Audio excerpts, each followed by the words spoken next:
झालावाड़ जिला अपने आप में कई इतिहास समेटे हुए हैं, लेकिन इन सबके बीच आहू और काली सिंध नदी के संगम स्थल पर बना संत पीपा जी मंदिर व समाधि स्थल अपनी कुछ अलग ही कहानी बयां करती है।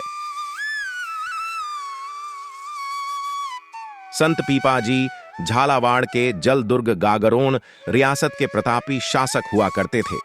जिन्होंने युद्ध के दौरान हुए रक्तपात के बाद अपने मन को द्रवित हो जाने से वैराग्य धारण कर लिया था। संत पीपाजी देश के एकमात्र ऐसे उदाहरण हैं जो एक राजा के शानो शौकत के ठाठ को छोड़कर संत बने और लोगों को राम नाम की शिक्षा देने लगे। झालावाड़ शहर के गागरोन जलदुर्ग के समीप आंसू और काली सिंध नदी के संगम पर स्थित संत पीपाजी धाम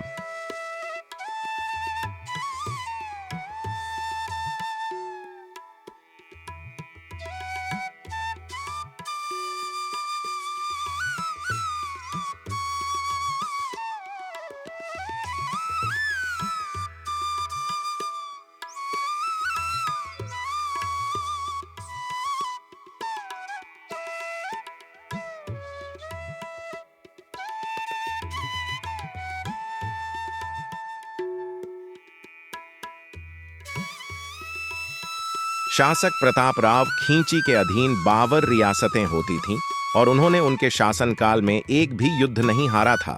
लेकिन गागरोन जलदुर्ग पर एक आक्रमण के दौरान हुए रक्तपात के बाद गागरोन के राजा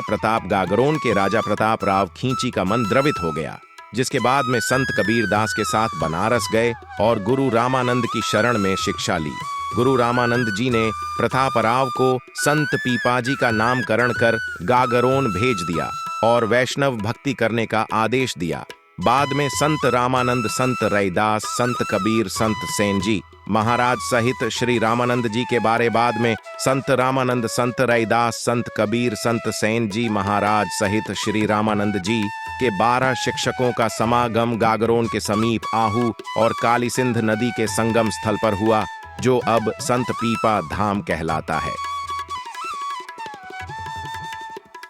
प्रतापी शासक प्रतापराव खींची से संत बने पीपा जी ने पूरे उत्तर पश्चिम भारत में वैष्णव भक्ति की धारा का प्रचार प्रसार किया, जिसके बाद अंत समय में पीपा जी ने गागरोन के समीप आबू काली सिंध नदी के संगम स्थल पर सूर्य व चंद्र की साधना की